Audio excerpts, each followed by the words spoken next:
నాకు అప్పగించిన ఆయన మహిమగల సువార్త ప్రకారము ధర్మశాస్త్రము ధర్మ విరోధులకును అవిధేయులకును భక్తిహీనులకును పాపిష్టులకును అపవిత్రులకును మతదూషకులకును పితృహంతకులకును మాతృహంతకులకును నరహంతకులకును వ్యభిచారులకును పురుష సంయోగకులకును మనుష్య చోరులకును అబద్ధికులకును అప్రమాణికులకును హితబోధకు విరోధి అయిన వాడు మరి ఎవడైనను ఉండిని ఎడల అట్టి వానికి నియమింపబడిను గాని నీతిమంతునికి నియమింపబడలేదని ఎవడైనను ఎరిగి ధర్మానుకూలముగా దానిని ఉపయోగించిన ఎడల ధర్మశాస్త్రము మేలైనదని మనము ఎరుగుదుము అని అపోస్తలుడైన పౌలు తన భావాన్ని తిమోతికి ఈ ఉత్తరంలో రాస్తూ చక్కటి మాటలతో ఈ ఉత్తరాన్ని వారి కొరకు సంధించాడు. అయితే ఇక్కడ చెప్పబడిన మాట, నాకు అప్పగించిన ఆయన మహిమగల సువార్త ప్రకారము ధర్మశాస్త్రము అనేది మనందరికీ కూడా ఇవ్వబడ్డది. ఆ ధర్మశాస్త్రము ఎవరైతే ఈ భూమి మీద మనుషులు జీవిస్తున్నారో వారు ఆ ధర్మశాస్త్రానుసారంగా జీవిస్తే గనక వాడికి రెండవ మరణం అనేది ఉండదు, వాడికి చావు లేదు. మెయిన్ విషయం, ధర్మశాస్త్రానికి విరోధముగా నడిస్తే వానికి చావు ఉంది. దాన్ని ధర్మం ప్రకారంగా ఆ వాక్యాన్ని ఎవరైతే వినియోగించుకుంటాడో ధర్మశాస్త్రం వారికి మేలైనదిగా ఉంది. వినియోగించకపోతే మేలు కాదు. మన భారతదేశంలో కొన్ని చట్టాలు ఉన్నాయి. ఈ చట్టాలు అనేవి ఎందుకు రాయబడ్డాయంటే మనం మంచోళ్ళం కాదు కాబట్టి. మంచోళ్ళు అయితే చట్టాలు రాస్తారు మన కోసం. మంచోడి కోసం చట్టం రాయటం ఎందుకు? మంచోళ్ళు కాదు కాబట్టి మనుషులు అడ్డదిడ్డంగా ప్రవర్తిస్తారు, ప్రభుత్వానికి వ్యతిరేకంగా తిరుగుతారు, నిరుపేదల్ని హింసిస్తారు, లేనట్టు వారిని దోచుకుంటారు, మనుషులను చంపుతారు, తల్లిదండ్రులను సరిగ్గా చూడరు, ఇక వివిధమైన కారణాలతో దొంగతనాలు చేస్తారని, రాజ్యాల్లో అనేకమైనటువంటి ఉగ్రవాద దాడులు చేస్తారని ముందే ప్రభుత్వము గ్రహించి రాజ్యాంగబద్ధముగా కొన్ని నియమాలు అనేది ఏర్పాటు చేసి మనకి ఇచ్చింది. ఇప్పుడు ఆ నియమాల ప్రకారము ధర్మముగా మనం నడిచి, ప్రభుత్వానుసారంగా నడిచి, ప్రభుత్వం ఏం చెప్తుందో అది విని ఆ ధర్మానుసారంగా జీవిస్తే, ఆ నియమాల ప్రకారం మనం కట్టుబడి ఉంటే అది మనకి చాలా మేలు. దేవునికి స్తోత్రం. ఇప్పుడు దానానుసారంగా నడవకపోతే, లా ప్రకారం నడవకపోతే, ప్రభుత్వం ఏర్పాటు చేసిన విధి విధానాల ప్రకారం నడవకపోతే మనకు అది కీడు. ఎందుకంటే మనం తీసుకెళ్ళి లోన్ వేసి చెదగొడతారు, కాళ్ళు చేతులు విరిచేస్తారు. అలాగే ధర్మశాస్త్రము కూడా ఎవరికైతే రాయబడ్డదో వారు ఇది మంచిది, శ్రేష్టమైనదని ఎవరైతే నమ్ముతారో, ధర్మశాస్త్రాన్ని నమ్మి దాని అనుసారం ఎవరైతే నడుస్తారో వారికి అది చాలా మేలైంది. నడవనటువంటి వారికి మరణము. ఎవరు వారు నడవనటువంటి వారు చూద్దాం. ఇక్కడ చాలామందికి గురించి ఇక్కడ ఉచ్చరించబడ్డాయి కొన్ని మాటలు. ధర్మశాస్త్ర విరోధుల కంట మొట్టమొదటిగా ఎవరి కోసం రాయబడ్డది? ఇది ధర్మశాస్త్ర విరోధుల కొరకు రాయబడ్డది. రెండవ వారు పాపిష్టులకును అపవిత్రులకును మతదోషకులకును పితృహంతకులకును మాతృహంతకులకును నరహంతకులకును వ్యభిచారులకును పురుష సంయోగకులకును మనుష్య చోరులకును అబద్ధికులకును అప్రమాణికులకును హితబోధకు విరోధైన వాడు ఎవడైనా ఉంటే వాడికి కూడా ఈ ధర్మశాస్త్రము రాయబడ్డది. మందులో ఉన్న లక్షణాలు ఏదైనా మనలో ఉంటే మన కోసం కూడా ఈ ధర్మశాస్త్రం రాయబడ్డారు. ఒకవేళ ధర్మశాస్త్రం మన కొరకు రాయబడలేదనుకుంటే మనం నీతిమంతులమై ఉండాలి. నీతిమంతులమా? మనము నీతిమంతులమైతే ధర్మశాస్త్రం మన కోసం ఎందుకు రాయబడుతుంది? ఆలోచించండి ప్రియులారా. మనం నీతిమంతులమైతే ధర్మశాస్త్రం మన కోసం రాయబడాల్సిన అవసరమే లేదు. యేసు ప్రభువే భూమి మీదకి రావాల్సిన అవసరం లేదు. మనం ఇప్పుడు ధర్మానుకూలంగా నడవలేదు. ధర్మశాస్త్రాన్ని ఎప్పుడు కూడా మేలైనదిగా మనం పరిగణించలేదు. ధర్మశాస్త్ర విధి విధానాల ప్రకారం మనం జీవించలేదు. కాబట్టే దేవుడే మన కోసం దిగి వచ్చాడు. యేసు ప్రభువే మన కొరకు, మన పాపముల కోసం దిగొచ్చి ఆ ధర్మశాస్త్రాన్ని కొరకు నడవనటువంటి వారు ఎవరైతే ఉన్నారో వారందరినీ వెతికి రక్షించడం కోసం, వారిని బ్రతికించడం కోసం తన్ను తానుగా బలియాగముగా సమర్పించుకున్నాడు. ఆలోచించండి, మనం నీతిమంతులమా కాదా? ఆలోచిస్తే రోమపత్రిక 3వ అధ్యాయం 9వ వచనంలో రోమపత్రికలో ఈ మాటలు అపోస్తలుడైన పౌలు రాసి పెట్టాడు. మనం చదువుకుంటే మన నీతిమంతులమా కాదా అనేది మనకు అర్థమవుతుంది. చూద్దామండి. అలాగైతే ఏమందము? మేము వారికంటే శ్రేష్ఠులమా? ఎంత మాత్రము కాదు. యూదులేమి హెల్లీయులేమి అందరూ పాపములకు లోనైన వారని ఇంతకుముందు దోషారోపణ చేసినాము. ఇందుకు ప్రమాణముగా వ్రాయబడినది ఏమనగా, నీతిమంతుడు ఒక్కడునూ లేడు, దేవుని వద్దకు వాడు ఒక్కడునూ లేడు, అందరూ త్రోవ తప్పి ఏకముగా పనికి మాలిన వారైతే మేలు చేయవాడు ఒక్కడునూ లేడు. మేలు చేసేవాడు ఒక్కడునూ లేడు. అందరూ త్రోవ తప్పి ఏకముగా పనికి మాలిన వారైతే, అంటే ఏ పనికి పనికి రాకుండా పోయేటంటే వారు దేవుని పనికి అసలే పనికిరారు. దేవుని పని ఏదైనా చేయాలంటే, సేవ చేయాలంటే ముందే పారిపోతారు. అటువంటి జనాంగం కోసం, ఏ మనిషికి ఉపయోగపడిన జనాంగం, ఏ సంఘానికి ఉపయోగపడిన జనాంగం, దేశానికి ఉపయోగపడిన జనాంగం, దేవునికి విరోధమైన జనాంగం, ఇటువంటి జనాంగం ఎవరంటే పనికి మాలిన వారంటే, ఏ పని చేయనటువంటి వారంటే. చాలామంది మన పిల్లల్ని కూడా తింటాం, రేపు పనికి మాలోడా ఏ పని చేయరా, నువ్వు ఎందుకు పనికి రావురా అని తిడతాం. ఎందుకు పనికిరా అంటే దేనికి పనికిరాడు, ఒక తినడానికి మాత్రమే పని చేస్తాడు.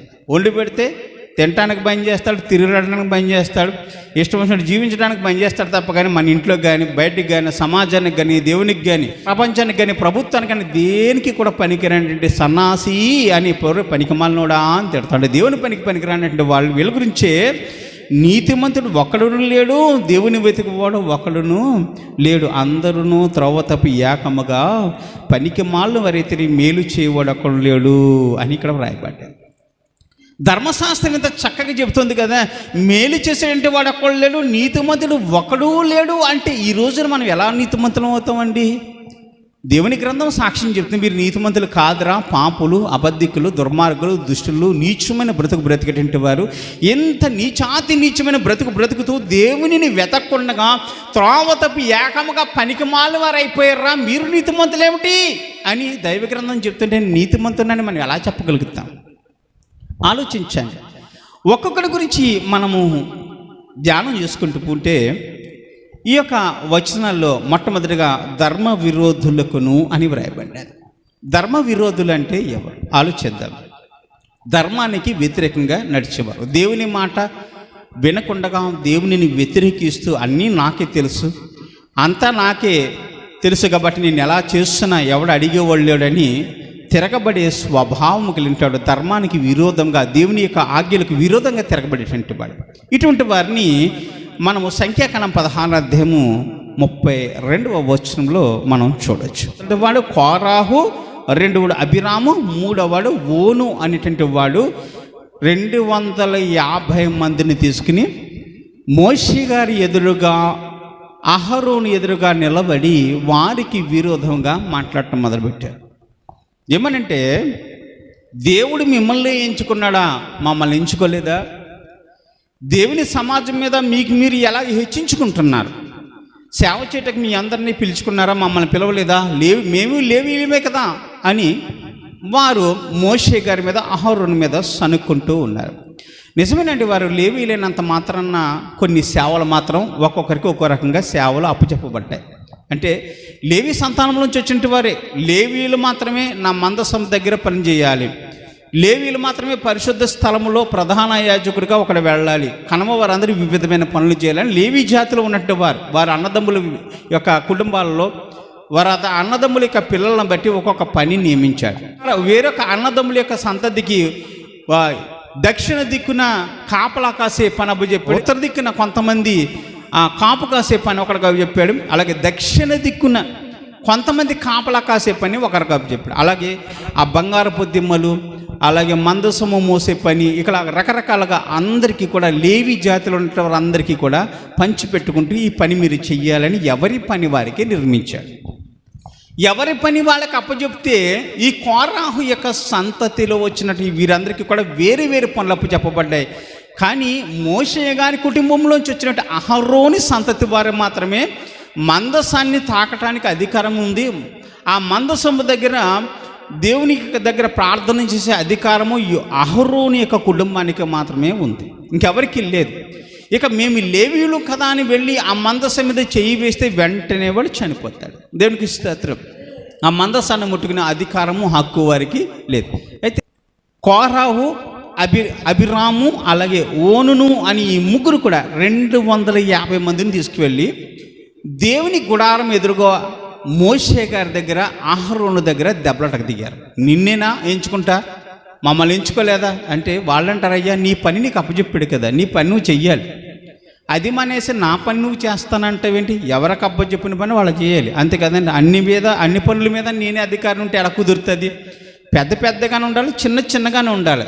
ఎందుకు నిన్ను ఆ పని మీద అప్పచెప్పాడంటే ఆ పనికి నువ్వు సమర్థుడు అని, పెద్దవాడు కూడా అంటే ఆ పనికి వాడు సమర్థుడని, అంతే తప్ప కానీ సమర్థత లేని పని నువ్వు చేస్తానని పరుగులు పెడితే ఎక్కడో తప్పు చేస్తావని దేవుడికి తెలుసు. కాబట్టి ఆ సమర్థత లేని పని మీద నిన్ను పెద్దగా నియమించలేదు. నిన్ను ఏ పని మీద అయితే పెట్టాడో ఆ పని సక్రమంగా నమ్మకమైన దాసుడిగా పనిచేస్తూ ఉండాలి. అది మానేసి వీళ్ళ ముగ్గురు కూడా మోషే గారిని తిరగబడ్డారు. నీవేనా దేవుని సేవకుడు, నీవు ఎలా ఇచ్చించుకుంటున్నావు మీ కుటుంబం వాళ్ళందరూ కూడా, లేవి కుటుంబంలో అందరం మేము కూడా లేవీలమే కదా అని తిరగబడితే మోషే గారు దేవుని దగ్గర ప్రార్థన చేసి వారి గుడారాలకు వెళ్ళిపోయినప్పుడు ఆ గుడారాల పక్కన ఎంతమంది అయితే ఉన్నారో వారందరినీ కూడా తప్పుకోమన్నారు. ఎవ్వరూ కూడా ఈ గుడారాల పక్కన ఉండకండి. ఈ దుష్టులు దేవునికి వ్యతిరేకంగా తిరిగినటువంటి వారు, ధర్మానుకూలంగా నడవనటువంటి వారు, దేవుడిచ్చిన ఆజ్ఞలు తిరస్కరించినటువంటి వారు. కాబట్టి వీరికి వచ్చే మరణము భూమి మీద మరి ఎవ్వరికి అంత గొప్ప మరణము రాదు, భయంకరమైన మరణం మీరు చూడబోతున్నారు అని దేవునికి ప్రార్థన చేస్తున్న వెంటనే భూమి నెరలు తెరిచి ఆ గుడారాలతో సహా తమ పిల్లలు, భార్యలు, ఆ కుటుంబీకులందరూ కూడా ఆ నెర్రల్లోంచి భూమి అగాధముల్లోకి పోయి చనిపోయారండి. ఎంత భయంకరమైన మరణం అంటే దేవుని పైన తిరగబడేటువంటి వారు. వీరిని ఏమన్నారంటే ధర్మ విరోధులు, ధర్మానికి విరోధంగా నడిచేటువంటి వారు, అంటే ఆజ్ఞలకు విరోధంగా నడిచేటువంటి వారు, మాకు తెలుసు అనేటువంటి వారు. ఇటువంటి వారే మన సంఘాల్లో కూడా చాలామంది ఉన్నారు. 1 కొరింథీయులకు రాసిన పత్రిక 1వ అధ్యాయము 10వ వచనంలో ఇటువంటి వారి గురించి వ్రాయబడ్డది. మనం చదువుదాం. సహోదరులారా, మీరందరూ ఏకభావముతో మాట్లాడవలెను, మీలో కక్షలు లేక ఏక మనస్సుతోనూ ఏక తాత్పర్యముతోనూ మీరు సన్నద్ధులై ఉండవలని మన ప్రభువుని యేసుక్రీస్తు పేరట మిమ్మల్ని వేడుకొనుచున్నాను అని. మీలో కక్షలు ఉన్నాయి. దేవునికి స్తోత్రం. మీలో కక్షలు ఉన్నాయి, ఏకభావము లేదు, ఏక తాత్పర్యము లేదు. ఎప్పుడు చూసినా నేను వాడికంటే గొప్పవాడిని, వీడికంటే గొప్పవాడిని. ఒక పాస్టర్ గారి కంటే నేను గొప్పగా ఉండాలనుకునే ఒక విశ్వాసి ఒకడు ఏమనుకుంటాడు, వాడు చెప్పేది బోధ వాడికంటే నేను బాగా చెప్తాను. ఇంకొక విశ్వాసి పాస్టర్ గారికి పుల్లలు పెట్టేంటే వాడు అక్కడ బాగా చెప్పేటంటే కూడా పుల్లలు పెడుతుంటారు కొన్ని చోట్ల. అలా కాకుండా ఏక మనసు లేదు, ఒకటే మనసు కలిగి ఒకే భావము లేదు. ఆ భావం ఏంటండి? ఏక మనసు ఎందుకు కలిగి ఉండాలి? మనందరూ ఒకే భావం ఎందుకు కలిగి ఉండాలి? ఒకే తాత్పర్యం ఎందుకు కలిగి ఉండాలి? తాత్పర్యం అంటే దేనికోసం వస్తాం? దేవుని సన్నిధానానికి మన ఆత్మను పొందుకోవటం కోసం, పరిశుద్ధాత్మను పొందుకోవటం కోసం. అదే తాత్పర్యము. ప్రార్థన చేసి దేనికోసము? తాత్పర్యం అంటే అర్థము, తాత్పర్యం అంటే అర్థము. ఏ అర్థాన్ని కోరవస్తున్నారంటే మనం ఆత్మను పొందుకోవటానికి వస్తున్నాం, అదే దాని అర్థము. దేవుని సన్నిధానికి రావడానికి అర్థం ఏంటంటే ఆత్మను పొందుకోవటం కోసం. అంటే ఒకే మనసు కలిగి, ఒకే భావం కలిగి, అందరూ ఒకే మనసుతో, ఒకే భావము, దేవుని ఆత్మను పొందుకోవాలనే ఒకే భావముతో ప్రార్థించినప్పుడు మన పరిశుద్ధాత్మను పొందుకుని అగ్ని బాప్తిస్మాన్ని పొందుతాం. భక్తుడైన యోహాను గారు ఏమన్నాడు?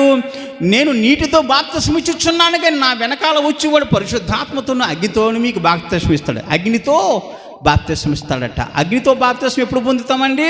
మనం ఏక మనసు, ఏకతత్వం, ఏకభావము కలిగి ఉన్నప్పుడు ఈ బాప్తిస్మాన్ని పొందుతాం. ఇది అపోస్తలుల కార్యము 2వ అధ్యాయంలో రాయబడి ఉంటుంది. అనేక మందిగా మేడగదిలో కూర్చుని దేవుని నామమును మహింపరుస్తున్నప్పుడు ఏకభావముతోను ఏకతాత్పర్యముతోను దేవుని సన్నిధానంలో వారు గోచాడుతున్నప్పుడు అంతటా అగ్ని నాలుకల వలె విభాగించబడిన పరిశుద్ధాత్మ దేవుడు వారందరి మీద వాలినప్పుడు వారు అన్య భాషలు మాట్లాడారు. కొత్త కొత్త భాషలు మాట్లాడారు, దేవుని నామమును మహింపరిచారు, అగ్ని బాప్తిస్వం పొందారు వారందరికీ కూడా. దేవునికి స్తోత్రం. నిశ్చయంగా మనందరం కూడా దేవుని సన్నిధానంలో ఉన్నప్పుడు ఏకభావము ఏకతాత్పర్యము కలిగి మనం ప్రార్థన చేస్తున్నప్పుడు అదే అగ్ని బాప్తిస్వం మన మీద దిగొచ్చినప్పుడు మనందరం కూడా పరిశుద్ధులమే కదా. దేవుని సన్నిధానం దేనికోసం వస్తున్నాం?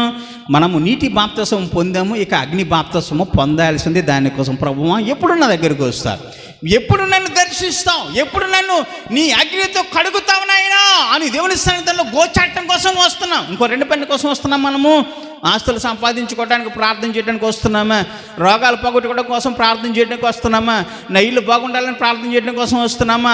దేనికోసం వస్తున్నాం? మనము ధన సంపాదించుకోవాలని వస్తున్నామా? దేనికోసం వస్తున్నాం అంటే పరిశుద్ధాత్మను పొందాలని మనం వస్తున్నాం. నేను నీటితో మీకు బాప్తిస్వం ఇచ్చుచున్నాను, కానీ వెనకాల వచ్చేటువంటి వాడు నీటితోనూ అగ్నితోటూ మీకు బాప్తిస్వము ఇస్తాడు అన్నాడు. అది ఎప్పుడంటే ఏకభావము కలిగి ఉన్నప్పుడు.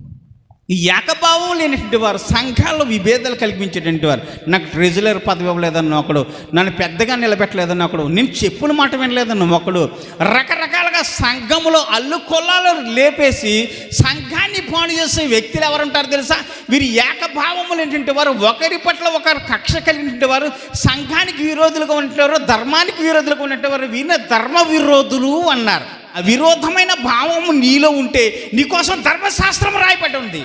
జ్ఞాపకం పెట్టుకో. ధర్మానుసారంగా నడుస్తున్నావా లేదా? ధర్మానుసారంగా నడకపోతే కనుక నీకు విధించే శిక్ష భయంకరంగా ఉంటుంది. రెండోది ఏంటంటే, పాపిష్టులు అంటే ఎవరండి? పాపమును ఇష్టపడేవారు. మంచిని ఇష్టపడరు. దేన్ని ఇష్టపడతారు? పాపాన్ని ఇష్టపడతారు. ఏ మాటని ఇష్టపడతారు అంటే పాపపు మాటలను ఇష్టపడతారు, దేవుని మాటని ఇష్టపడరు. దేవుని మాటను చెప్తే నాకు చెప్పొద్దయ్యా అంటారు. దేవుని గురించి మాట్లాడితే అయ్యా మీ దేవుడు మాకు వద్దయ్యా, మా దేవుడు మాకు ఉన్నాడయ్యా అంటారు. మంచి మాటలు రుచించవండి. వారికి అన్నీ కూడా పాప సంబంధమైన మాటలు మాట్లాడాలి. స్త్రీల గురించి, వ్యభిచారం గురించి, సినిమాల గురించి, సోకుల గురించి, అందాల గురించి, వీటన్నిటి గురించి, బంగారాల గురించి, వజ్రాల గురించి, వైడూర్యాల గురించి, లేనిపోని వింతలన్నింటి గురించి మాట్లాడాలి. పరిశుద్ధుడైన దేవుడి గురించి మాట్లాడితే వారికి నచ్చదు, వినరండి. వింటారా?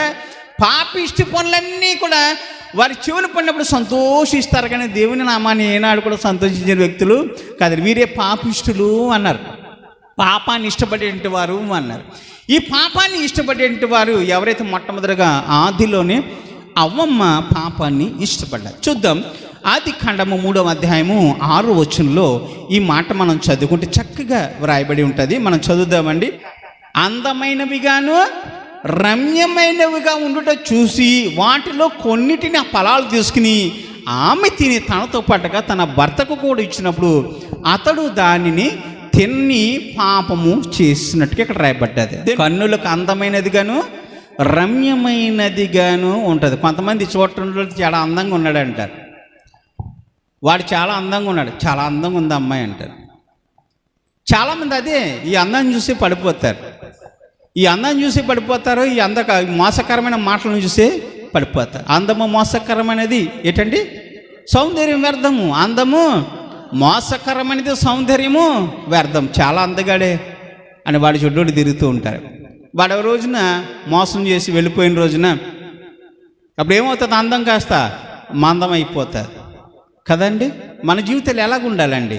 దేని చూసి మనము చక్కగా ఆనందించాలని? దేవుని వాక్యాన్ని, అందమైన దేవుని వాక్యాన్ని మన మనసును పెట్టిన ఆనందించాలి తప్ప కానీ లోక సంబంధమైన అందాన్ని ఏనాడు కూడా ప్రేమించకూడదు. ఆమె చూసినప్పుడంట ఆ పళ్ళంటే చూచుటకు అందమైన రమ్యమైనవిగాను మనోహరముగా ఉన్నట్టు మనస్సుకు ఇంపైనవిగా ఉన్నాయి. కాబట్టి వాటిని కొన్నిటిని తీసుకొచ్చి తిన్నది, పాపములో పడ్డది. అంతకుముందు దేవుడు ఏం చెప్పాడు?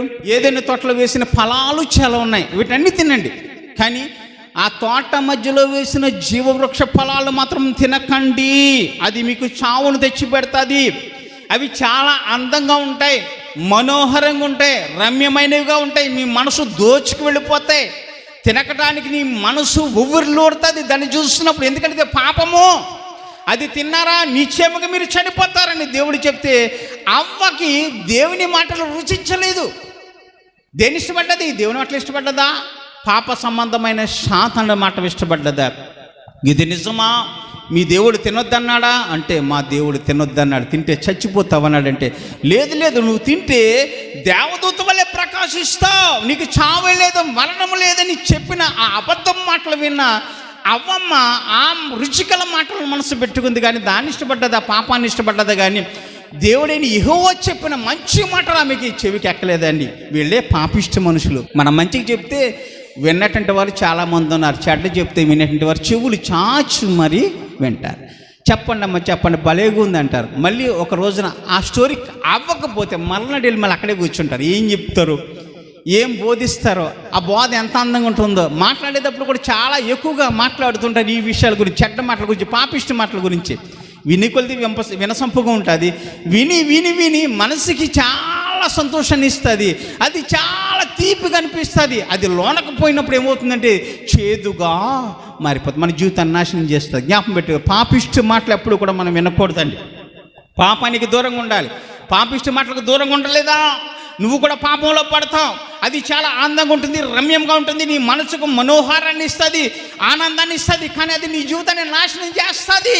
ప్రియులారా, పాపిష్టులకును అయితే నువ్వు పాపిష్టి మాటలు వినకపోతే కనుక మంచిది, వింటే కనుక పాపిష్టి మాటలు వినే గుణం నీలో ఉంటే, పాపిష్టి పనులు చేసే గుణం నీలో ఉంటే, పాపాన్ని ఇష్టపడే గుణం నీలో ఉంటే కనుక నీకోసమే ధర్మశాస్త్రం రాయబడ్డది. అది మూడోది చూసినట్లయితే అపవిత్రులకును అని రాయబడ్డది. ఎఫెసీయులకు రాసిన పత్రిక 5వ అధ్యాయము 3:4 వచనాలు మనం చదవదండి. మనల్ని అపవిత్రపరిచేవేంటి? బూతులు, పోకిరి మాటలు, సరసోక్తులు. ఇవి మనల్ని అపవిత్రపరుస్తాయంట. దీంట్లో రాయబడిన మాట అపవిత్రులకు అని రాయబడ్డది. బహుశా మనం బూతులు మాట్లాడుతున్నామేమో, మన పోకిరి మాటలు మాట్లాడుతున్నామేమో, సరసోక్తులు ఉచ్చరిస్తున్నామేమో. కాబట్టి ధర్మశాస్త్రం మన కోసం రాయబడ్డది. నిజానికి మనలో బూతులు లేవు, సరసోక్తులు లేవు. ఇక మనం పరిశుద్ధులుగా ఉన్నామంటే సంతోషమే. మన కోసము ధర్మశాస్త్రం రాయబడలేదు. అయితే మనము పాపులుగా ఉన్నాం కాబట్టి, అపవిత్రులుగా ఉన్నాం కాబట్టి బూతులైనను, పోకిరి మాటలైనను, సరసోక్తులైనను మీ రుచినింపకూడదు, ఇవి మీకు తగ్గవు అని పరిశుద్ధ గ్రంథం సెలవిస్తున్నట్లుగా ఈ విషయాలు మనలో ఉంటే మనము అపవిత్రమే. దేనివల్ల మనం అపవిత్రపరచబడతామంటే మన నోటి నుండి వచ్చే మాటల వల్లనే మనం అపవిత్రపరచబడతాం. యేసు ప్రభు ఒక చక్కటి ఉపమానాన్ని చెప్పారు. ఒకటి భోజనం చేసి కడుపులోకి వెళ్ళిందంటే మరుభూములకు పోతుందంట. అది మనల్ని అపవిత్రపరచదు. దేవునికి స్తోత్రం. మనం తింటాం కదా, తిన్న తర్వాత ఏమవుతుంది, కాలకృత్యాలు తీర్చుకున్నప్పుడు మరుభూములకు పోయినప్పుడు అది వేస్ట్ అంతా బయటకు పోతుంది. అది మనల్ని అపవిత్రపరచదు, అది మనల్ని పాడు చేయదు, మన పాపానికి నింపదు. కానీ మన నోటి నుండి వచ్చే ప్రతి మాటే మనల్ని అపవిత్రపరుస్తుంది. కాబట్టి మీ నాలుక జాగ్రత్త అన్నాడు. దేవునికి స్తోత్రం. ఎప్పటికప్పుడు మాట్లాడుతుంటాం, ఎప్పటికప్పుడు బూతులు మాట్లాడుతాం, పోకిరి మాట్లాడుతుంటాం, సరసోక్తులు మాట్లాడుతున్నాం. కాబట్టి ధర్మశాస్త్రం నీ కొరకు రాయబడి ఉంది. మత దూషులు, ఒక మతాన్ని దూషించేటువంటి వారు కూడా అపవిత్రులే. ఏ మతాన్ని అంటే, మతం అంటే ఏమిటి? దేవుని తత్వాన్ని, దేవునిని దూషించేటువంటి వారు కూడా అపవిత్రులే. దేవుని ఎన్నోసార్లు దూషిస్తామండి. నువ్వు దేవుడివా, ఉన్నావా, నన్ను కరుణించావా, కనికరించావా అని దేవుని దూషిస్తాం. కానీ దేవుడి కొరకు మనం ఏం చేసామన్న సంగతే మర్చిపోతాం. దేవుని దూషించా కాబట్టి, దేవుని తత్వాన్ని దూషించా కాబట్టి నీవు కూడా అపవిత్రుడు. కాబట్టి అపవిత్రుడైన నీ కొరకే ధర్మశాస్త్రం రాయబడ్డది. ధర్మశాస్త్రం నా కోసం రాయబడలేదంటావు. నీ వివేకము కలిగి ఉంటే కనుక ఇది మేలనేది నువ్వు నమ్మితే దోషణమాని దేవుని తట్టు తిరుగుతావు. దేవుడు నిన్ను కనికరిస్తాడు, కరుణిస్తాడు. పితృహంతకులు అన్నాడు. అలాగే కింద కూడా రాయబడింది మాతృహంతకులు అన్నాడు. తల్లిదండ్రులను చంపేటంటి వాడు అని రాయబడింది. తల్లిదండ్రులని చంపటం అంటే కత్తి పెట్టి పొట్టమని కాదండి, తల్లిదండ్రులకి ఊరేయటమని కాదండి. తల్లిదండ్రులు వృద్ధాప్యంలో ఉన్న తల్లిదండ్రుల మీద తిరగబట్టడం, వారిని బ్రతికుండగానే చంపేయటం, అన్నం పెట్టకుండా చంపేయటం, మంచి బట్టలు ఇవ్వకుండా చంపేయటం, వారు జీవించినంత కాలం వారిని శోధిస్తూ చంపేయటం, మనసు వేదనకు గురి చేయటం, వాళ్ళని చిన్నంతరం పెద్దంతరం లేకుండా తిట్టడం, ఇదే చంపేయటం అండి. వాళ్ళని అంతకంటే ఏం చంపేస్తాం? కత్తెట్టి పొడిచే అవసరంలే, ఉరేసే అవసరంలే, వాళ్ళ మీద యాసిడ్లు పోసే అవసరంలే, వాళ్ళకి కొంచెం అన్నం పెట్టి సమృద్ధిగా పోషించకపోవడమే చంపేయటం, వారికి మర్యాద ఇవ్వకపోవటమే చంపేయటం, వారికి గౌరవం ఇవ్వకపోవటమే తల్లిదండ్రులు చంపేయటం. పితృహంతకులకును మాతృహంతకులకును ఈ వచనము రాయబడ్డది. నిజంగా నీ తల్లిదండ్రులను నువ్వు ప్రేమించి ఉంటే కనుక, నీ తల్లిదండ్రులకు సరిగ్గా పోషించుంటే కనుక, నీ తల్లిదండ్రులు ఏ విధంగా నిన్ను సత్కరించారో అదే విధంగా వారి అవసాన కాలం మీద కడవరి కాలంలో నువ్వు వారిని పోషించి ఉంటే కనుక, వారిని బలపరిచి ఉంటే కనుక, వారికి ఎటువంటి లోటు లేకుండా చూసి ఉంటే కనుక నీకోసం ధర్మశాస్త్రం రాయబడలేదు. అలా చూడకుండా ఉంటే కనుక, వారికి వ్యతిరేకంగా జీవిస్తే నీకోసమే ధర్మశాస్త్రం రాయబడ్డది. వీరిని పితృహంతకులు, మాతృహంతకులు అన్నారు. నరహంతకులు నరుల్ని చంపేటంటి వారి కోసం ధర్మశాస్త్రం రాయబడ్డది. నేను ఎవరిని చంపలేదంటే తప్పు అండి. ఆదిలోని ఇద్దరు అన్నదమ్ములు ఉన్నారు. ఒకని పేరు హేబేలు, కయ్యూను. హేబేలు, కయ్యూనులు ఇద్దరు కూడా దేవుని సన్నిధానంలో ఉన్నట్టు ఆ సమయంలో హేబేలు చాలా భయభక్తులు కలిగిన వాడు. అతను గొర్రెలు కాపరి. గొర్రెలు కాసేటువంటి వాడు, ఆకాశమందు దేవుడు ఉన్నాడని ఆదిలో మొట్టమొదటిగా గుర్తెరిగిన వ్యక్తి అతని ఆదాము. తర్వాత దేవుని యొక్క భయభక్తులు కలిగి ఒక మంచి గొర్రెపిల్లను తీసుకొని, శ్రేష్టమైన గొర్రెపిల్లను వధించి దాన్ని అగ్ని మీద పెట్టి, బలిపీఠం పైన పెట్టి దోపార్తిగా దేవునికి అర్పించినప్పుడు, దాన్ని తగలబెట్టి అర్పించినప్పుడు, దాన్ని బలిగా అర్పించినప్పుడు దేవుడు దానిని అంగీకరించాడనే కోపంతో తన అన్నగారైన కయ్యూను తన తమ్ముడిని హేబేల్ని చంపాడు. భూమి మీద మొట్టమొదటి నరహంతకుడు ఇతని. ఎవరి మీద కోపం అతనికి? నిజానికి దేవుడి మీద కోపం. దేవుడు అతని అర్పణ తీసుకోలేదు, దేవుడు అంగీకరించలేదు. కాబట్టి దేవునిని ఏమీ చేయలేక తన తమ్ముడైన హేబేల్ని కయ్యూను చంపాడు. మొట్టమొదటి నరహంతకుడు భూమి మీద కయ్యూని. అతని వారసులు ఎంతమంది అయితే ఉన్నారో ఈ రోజున అనేక మంది భూ తగాదాల విషయాల్లో అన్నదమ్ములు చంపేటంటి వారు, తల్లిదండ్రులు చంపేటంటి వారు, అక్కాచెల్లెలను చంపేటంటి వారు, ఇరుగు పొరుగు వారిని చంపేటంటి వారు, డబ్బు కోసం, వ్యభిచారం కోసం రకరకాలైన మాధ్యమాలలో వారికి నచ్చిన విధంగా జీవించడానికి వారు అనుకున్న రీతికి ఏమీ జరగనప్పుడు అనేకమైన హత్యలు చేస్తూ బ్రతికేటంటి వారు నరహంతకులు. మధ్యకాలంలో నేను టీవీలో చూస్తానండి, ఇద్దరు అన్నదమ్ములు భూతగాదాలు వచ్చినాయంట. ఆ భూతగాదాలు వస్తే అన్నగారిని మరి తమ్ముళ్ళని కానీ ఒక అతను వచ్చి చంపేసి ఆ పొలాల్లో పాడేసాడండి. ఇది ఎంత దుర్మార్గమైన క్రియ! భూమి కోసం అన్నగారిని లేకపోతే తమ్ముడిని చంపేసి దూరంగా పడేయటమా, తల్లిదండ్రులను చంపేయటమా, ఇంత దుర్మార్గమా? అయితే ఒకని భార్యను ఆశించినప్పుడు ఆ భర్త ఆమెకి అతనికి కూడా వ్యతిరేకంగా ఉన్నారు, ఇద్దరికి వెళ్ళి అతను చంపేయటమా? వ్యభిచారం కోసం, వారిద్దరు కలిసి ఉండడం కోసం నరహత్య అనేటువంటిది ఎటువంటిది తెలుసా? మహాపాతకం. అటువంటి వారికి మరణశిక్షే దేవుడు విధిస్తాడు, ఖచ్చితంగా విధిస్తాడు. అటువంటి వారికి ఎటువంటి వారికి ఎప్పుడు కూడా క్షమాపణ అనేది ఉండదు. అయితే మనం భూమి మీద ఉండగా పరుని జోలికి పోకుండా మనం ప్రశాంతంగా బ్రతికి ఎదురువాడిని బ్రతకనిస్తూ ఉంటే మన కోసం ధర్మశాస్త్రం రాయబడలేదు. కానీ పొరుగువాడిని ప్రాణాలు తీసి పొరుగువాడిని చంపితే కనుక ధర్మశాస్త్రం మన కొరకే రాయబడింది. మనం ఎంతకాలం ఉంటామన్న భూమి మీద? కొద్ది కాలం ఉంటాం. ఈ కొద్ది కాలంలో మనం జీవించిన కాలంలో మనం బ్రతకాలి, ఎదురువాడిని బ్రతకనివ్వాలి. స్వేచ్ఛ స్వతంత్రాలు మనకి ఎలాగున్నాయి, వాడికి ఎలాగున్నాయి. కానీ ఎదురువాడి స్వేచ్ఛ స్వతంత్రాలు మనము తీసుకోవడం కోసం, ఎదురువాడిని దోచుకోవడం కోసం, ఎదురువాడి యొక్క భార్యను ఆశించుటి మనం ఎదురువాడిని చంపటం అనేది నరహత్య. అది మహాఘోరమైనటువంటి పాపము. కాబట్టి మనము నరహంతకులమేమో జ్ఞాపం పెట్టుకొని, నువ్వు నరహంతకుడు కాకపోతే మంచిది, నరహంతకుడు అయ్యావా అటువంటి ఆలోచన వచ్చినా నువ్వు నరహంతకుడివే. నీ ఆలోచన మంచిదైతే మంచిది, చెడ్డదైతే మాత్రం నీకు అది నరకమే. పురుష సంయోగకులు ఉన్నారు. దీన్ని మన భారతదేశంలో కూడా ఈ చట్టం చేసింది ఈ మధ్యకాలంలో. పురుష సంయోగకులు ఒక్కొక్కరు పెళ్లి చేసుకోవచ్చని. పురుష సంయోగకులు అంటే ఎవరేంటండి? స్వలింగ సంపర్కులు అంటారు వీళ్ళని. అంటే మగవాళ్ళని పెళ్లి చేసుకోవచ్చు, ఆడవాళ్ళని పెళ్లి చేసుకోవచ్చు. ఒక పురుషుడు స్త్రీని పెళ్లి చేసుకోవడం కాదు, ఒక స్త్రీ పురుషుడిని పెళ్లి చేసుకోవడం కాదు. స్వలింగ సంపర్కం అంటే ఆడదాన్ని పెళ్లి చేసుకోవచ్చు, మగాడిని పెళ్లి చేసుకోవచ్చు. దీన్నే స్వలింగ సంపర్కులు అన్నారు. ఇటువంటి వ్యక్తులు చాలా దుర్మార్గమైనటువంటి వ్యక్తులు. ఇటువంటి వారి గురించి ఆది కాండములో 10వ అధ్యాయము 5వ వచనంలో రాయబడ్డది. సదొమ ప్రాంతంలో లోతు గారు సాయంత్రకాల సమయంలో ఆ గవిని దగ్గర కూర్చున్నాడు. ఆ రోజుల్లో ఎవరైనా దారంట పోయేటంటే వారు వస్తుంటే వారిని ఇంటికి తీసుకెళ్ళి వారికి భోజనం పెట్టి ఆ రాత్రి వారి ఇంట్లో ఉంచుకుని వారికి మర్యాదలు చేసి ఉదయాన్నే సాగనంపేవారు. దీన్ని ఆతిథ్యం ఇచ్చుట మరువకండి. కొంతమంది ఎరుగకనే దేవదూతలకు ఆతిథ్యం ఇచ్చారట. వారు దేవుని చేత మన్నన పొందారు. అటువంటి వ్యక్తులు ఉన్నారు భూమి మీద ఆ రోజుల్లో.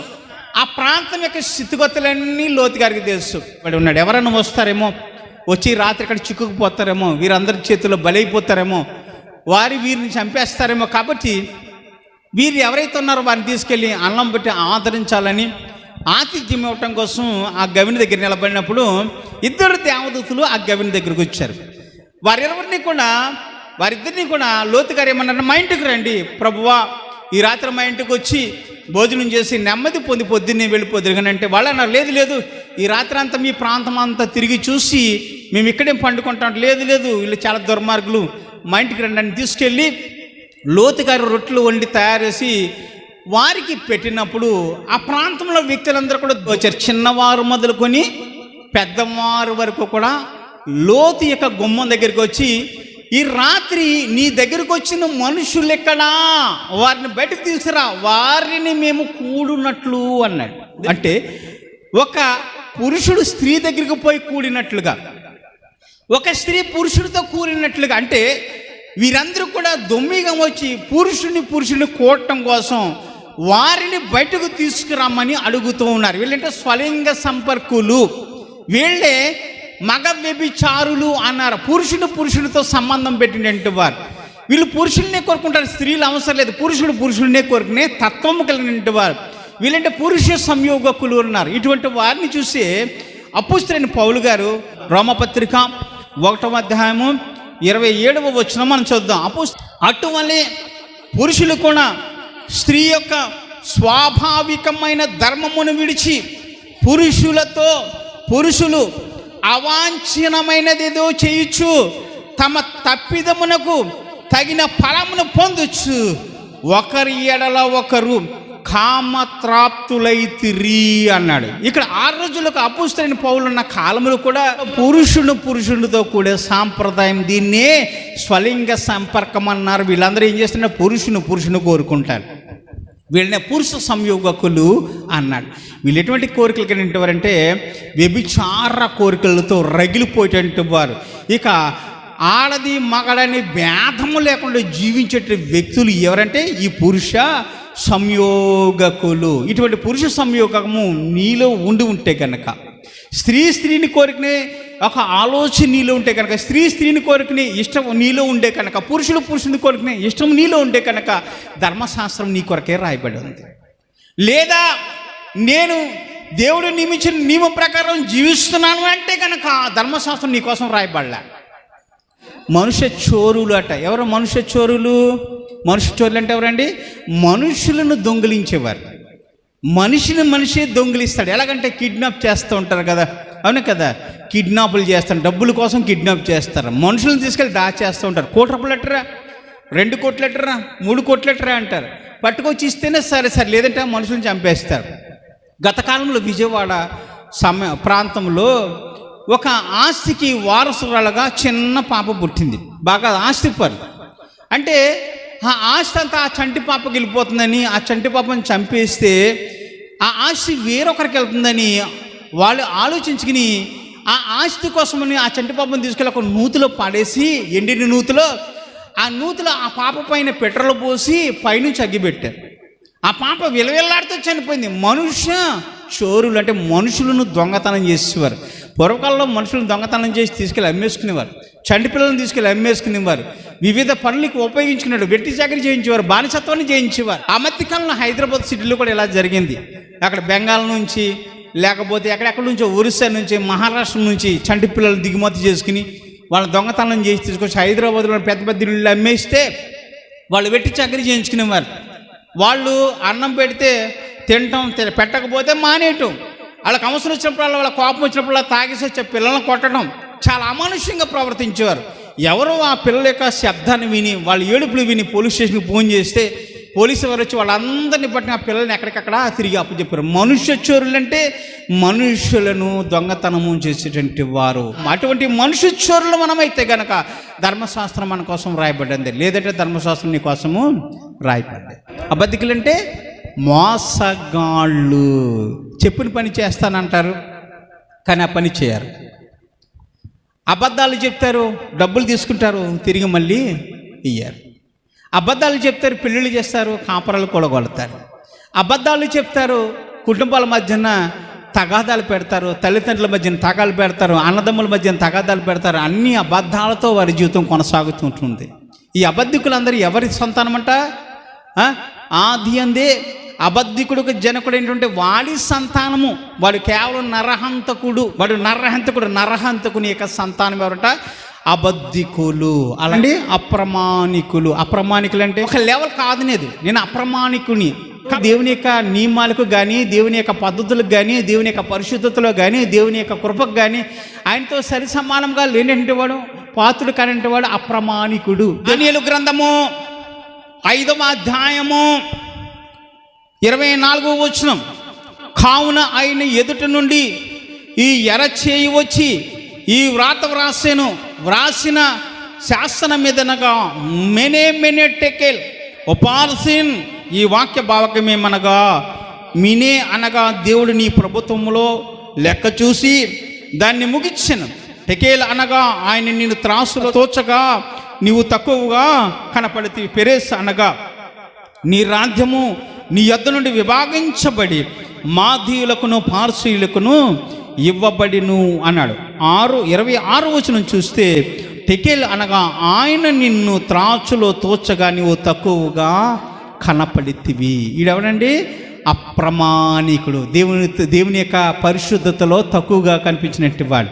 దేవుని కోసం జీవించకపోతే, దేవుడు చెప్పినట్టుగా వినకపోతే, దేవుడు చెప్పినట్టుగా నడవకపోతే, మన బ్రతుకులో వాక్యం లేకపోతే, మన బ్రతుకులో దేవుని యొక్క స్తుతి లేకపోతే, ఆరాధన లేకపోతే, ప్రార్థన లేకపోతే మనం అప్రమాణికులమే. మన కోసమే ధర్మశాస్త్రం రాయబడ్డారు. ఈ వచనాల్లో ఉన్న వ్యక్తులు ఎంతమంది అయితే ఉన్నారో, ఈ చెడ్డ పనులు చేసే వ్యక్తులు ఎంతమంది అయితే ఉన్నారో, ఇటువంటి వ్యక్తుల గురించి, అలాగే దేవుడు చెప్పే ఆ మంచి సువార్తమానం విన్నటువంటి వాడు ఎవడైతే ఉన్నాడో వాడి కోసము ధర్మశాస్త్రం రాయబడ్డది, కానీ నీతిమంతుడి కొరకు రాయబడి ఉండలేదు. మంతుడికి ధర్మశాస్త్రం రాయబడ్డదా? రాయబడ్డది. యేసుప్రభు వారు ఒక చోట కూర్చున్నారండి, చాలామంది వచ్చి కూర్చున్నారు.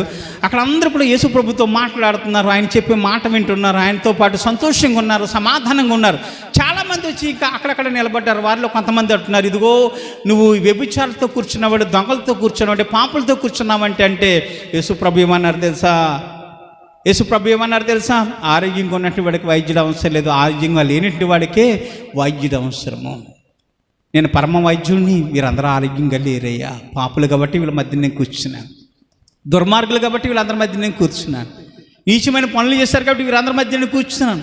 వీరందరినీ మార్చడం కోసం, వీరందరి కోసం నా ప్రాణం పెట్టడం కోసం వచ్చాను. నేను ఆరోగ్యంగా ఉన్నట్టు వారి కోసం రాలేదయ్యా, నీతిమంతుల కోసం రాలేదయ్యా. నేను అనారోగ్యంగా ఉన్నటువంటి వారి కోసం, అనీతిమంతుల కోసం నేను లోకానికి వచ్చాను. నీతిమంతులు ఎవడన్నా ఉన్నాడు ఇంకా భూమి మీద?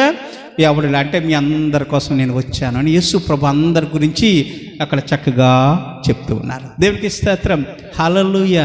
ఈ అనీతిమంతులుగా ఎందుకు మారిపోయారంటే హితబోధ, ధర్మశాస్త్రం చెప్పిన మాట విననందున, ధర్మశాస్త్రానుసారం జీవించినందున వీరు పాపము చేసి ఇన్ని అపచారాలు, ఇన్ని పాపాలు చేస్తున్నారు. కాబట్టి యేసు ప్రభువే ఈ పాపాల నుంచి తప్పించడం కోసం ధర్మశాస్త్రానికి విరోధంగా ఉన్నారు. కాబట్టి వీరు నీతిమంతులుగా లేరు, కాబట్టి వీరందరినీ రక్షించడం కోసం ఆయన ఈ లోకానికి వచ్చారు.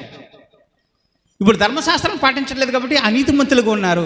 వీరు నీతిమంతులుగా ఎంచబట్టలేదు కాబట్టి వీళ్ళ నీతిమంతులుగా తీర్చబట్టడం కోసం నేను ఈ లోకంలోకి వెళ్ళి నా యందు విశ్వాసం ఉంచిన ప్రతివాడు నీతిమంతుడిగా తీర్చబడతాడు. కాబట్టి నా యందు విశ్వాసం ఉంచే నిమిత్తము వీరందరి మధ్యన ఒక అద్భుతమైన కార్యాలు, ఆశ్చర్య కార్యములు చేయాలని యేసు ప్రభు లోకానికి వచ్చి ఆయన అనేక మంది మధ్యన సంచరించి హితబోధతో అనేక మందిని మార్చి దేవుని సంఘాలుగా కట్టి ఆయన యందు ఉన్న విశ్వాసం ఇంకను మనుషులు అధికము చేసి విశ్వాసపాత్రులుగా అనేక మందిని మార్చాడు. దేవునికి స్తోత్రం.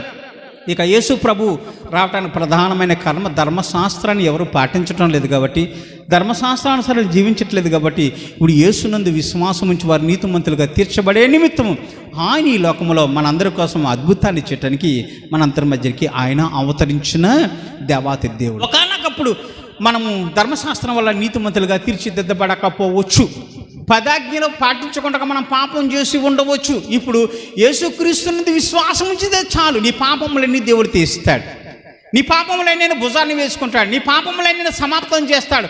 కేవలం విశ్వాసం ఉంచు ఆయన నీతిమంతుడిగా తీరుస్తాడు, పరలోక రాజ్యంలో ఆయన కూర్చుండబెడతాడు. విశ్వాసం లేకుండా దేవుడికి ఇష్టడేండుట అసాధ్యం. నువ్వు విశ్వాసపాత్రుడైనావా దేవుడికి ఇష్టడుగా ఉంటావు, నువ్వు ఆయనకి ఇష్టడుగా ఉన్నావా నీ పాపములన్నీ ఆయన భుజాన్ని వేసుకుంటాడు, ఆయన తీసివేస్తాడు. ప్రతి పాపమును యేసు రక్తంలో కడిగి పవిత్రపరుస్తాడు యేసయ్య నిన్ను.